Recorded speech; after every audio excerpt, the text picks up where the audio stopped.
passée pour la venue de Strasbourg. Suspendu, Laurent Fournier était dans les tribunes et Furiani. Autre présence forte sur le banc ce soir, Sofiane Koné, laissé au repos par Laszlo Bologna. Il a besoin de récupérer le jeune attaquant international de moins de 18 ans de Nancy. La télévision chinoise est dans les tribunes ce soir pour voir cet homme, Li, le petit chinois de Nancy. Première titularisation en première division et aussi premier coup d'éclat du match.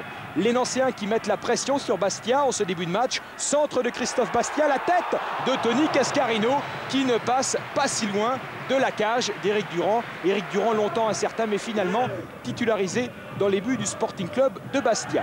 Et Nancy qui ne lâche rien dans ses premières minutes. Vincent Oignon prend sa chance de loin. Éric Durand est à la parade une première fois puis surgit une deuxième fois dans les pieds de Bastien. Éric Durand très présent malgré donc la douleur au cervical qui lui a perturbé sa semaine de préparation. Première contre-attaque pour les Bastiais avec Pierre-Yves André qui pénètre dans les 18 mètres. Il est accroché, Pierre-Yves André, par Laurent Moracchini, ancien joueur du Sporting Club de Bastia. Moracchini, et le pénalty est indiscutable et indiscuté. Monsieur Le Dantu n'a pas hésité. Frédéric Ney prend Frédéric Roux à contre-pied pour l'ouverture du score après 25 minutes de jeu. Il y a 2 ans, Frédéric Roux, le gardien nancéen, faisait ses débuts en D1 et avait stoppé un pénalty contre Bastia. Mais cette fois, il doit s'incliner. Comme il doit se méfier des contre-attaques bastiaises, José Clayton est à l'origine de celle-ci. Il a la lucidité d'attendre le retour de Pierre-Yves André qui surgit au premier poteau. Pierre-Yves André pour son 5e but de la saison.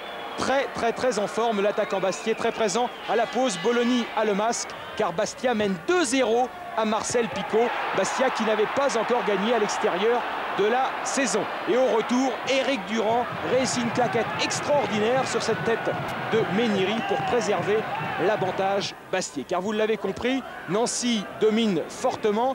Bastia ne peut procéder qu'en contre et encore bien timide à l'image de ce centre de Clayton stoppé par Frédéric Roux. La pression est donc totalement nancéenne. Les Nancéens qui ont fait notamment entrer en jeu Sofiane Koné, c'est lui qui s'échappe sur le côté droit. Son centre en retrait, Tony Cascarino est là, mais il ne peut mettre que le talon.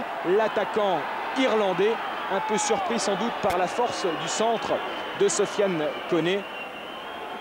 Il y avait pourtant matière à marquer sur cette action. Les Nancéens qui poursuivent malgré tous leurs efforts. Cascarino de la tête cette fois. Éric Durand est battu, mais c'est le poteau qui repousse cette fois le danger. Ça ne veut pas sourire et ça sourit au contraire au Bastia en contre avec cette tentative de Jurietti qui passe à quelques centimètres des poteaux de Frédéric Roux. Ça va d'un but à l'autre, une deuxième mi-temps de folie à Marcel Picot. De folie avec ce but marqué à 7 minutes de la fin par un entrant, Samuel Viard. Il avait donné la victoire à Nancy face à Nantes à Marcel Picot. Cette fois, il venait d'entrer, il réduit le score. Mais trop tard, première victoire à l'extérieur pour Bastia. C'est les joueurs qui ont donné le maximum sur le terrain en allant au bout d'eux-mêmes. Je crois qu'il ne faut pas s'enflammer, je crois que c'est juste une victoire à Nancy. Il faut continuer à travailler et puis on essaiera de grappiller quelques places au classement. Ça n'empêche pas le club de Bastia de vouloir se renforcer. Laurent, le président Nicolas, il a confirmé. Vous souhaitez intégrer Jérôme Leroy prochainement dans votre effectif?